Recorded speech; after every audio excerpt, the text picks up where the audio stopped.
unprecedented, never before. That's the conversational tone.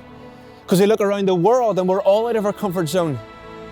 And as we think about that, instead of standing tall, it makes us feel like we're not in control. We feel weak, we feel small. Our emotions are mixed, they collide in their variety. Sad, afraid, lonely, stressed, all coated with anxiety. Anxiety can hit us when we feel really restricted. We feel like we're suffering, we say that's not fair, we feel afflicted. There's so many things we're being told not to do, but we want light at the end of the tunnel, we want breakthrough. We long for what once was, we want to go back to before. The new normal is difficult, we want life to be more. So what do? Where do we turn? When we start to feel anxious, what do we discern? My hope is my faith. I'm a Christian following Jesus, and I believe that in our anxious lives, He's the only one who frees us. I want to tell you about a guy named Paul, an ancient Jesus follower. He was really on the ball. Do not be anxious, wrote Paul, a Bible writer of some renown. You may say that's easy for him to say. He wasn't experiencing lockdowns. But that's where we'd be wrong, you see. He's writing from a cell. And what's more, on top of this, he tells people to rejoice as well.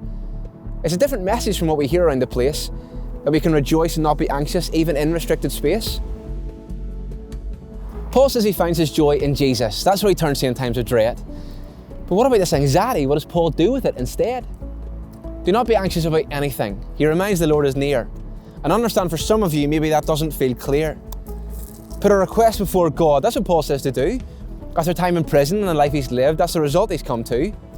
In every situation, depend on God. Talk to Him in prayer. For those of you who have never done it before, I can understand this seems a bit rare. With thanks. That's how our prayers and petitions are meant to be presented. I know for some of you, maybe I sound a bit demented. But listen to Paul, because he talks about peace. And if we're honest, that's what we all want, our anxiety to cease. This peace, Paul says, comes from God. It goes beyond our own understanding. And what if that was real and accessible? Wouldn't that be outstanding? It's a peace that can guard our heart and mind. Now that's something I could get behind. Our hearts are more than our pumping organ. It's our control centre. It's what makes us tick. Our minds are what we think about. It can control if we feel amazing or if we feel weak. How we think and feel about God, ourselves and the world that we live in, is so important. So of course our heart and mind is where God's peace would begin. COVID-19 has given us all time to think. It's made us feel anxious. We don't swim, we sink. For me, I'm a Christian and I love this bestseller, not because it tells me what to do, but because it points me to God and Jesus. In difficult times, He helps pull me through. Now don't hear me wrong, I'm not saying the Christian life is a breeze, but I'm saying that I have someone to turn to when I'm feeling a sense of unease. The Bible gives someone to turn to, the one who is and gives peace. The Bible points to Jesus. He's the master. He's the centerpiece. He's the one who gave Paul joy in all the trouble he got himself in. The lie of this world is that all of our strength has to come from within. The Bible says someone designed us and put us all together and put us in the groups we're in so we'd get to know one another. So we're made for each other. We're made to be relational.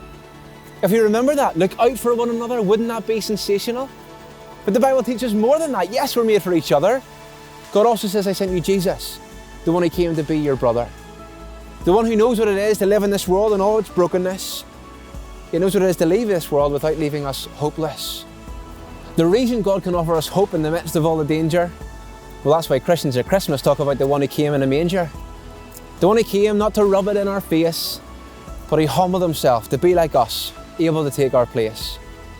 So I hope you're able to do like Paul, rejoice, but most of all, do not be anxious. Your heart and mind don't need to be a free-for-all. But be thankful and present your request to the God that He points to. I know He's there for me and I believe He's there for you. This is an anxious time that we're living in. In the midst of all the drama, look to Jesus, the non-anxious presence, the one who knows what it is to face trauma. So what about this do not? Does it sound rather freeing? It sounds like a better way to live as a normal human being. I hope you have someone to turn to if it's all getting too much. The good news of this message is it's available to all of us. So whether you have people that you regularly go, why not look to Jesus, the one who revealed Himself that we could get to know?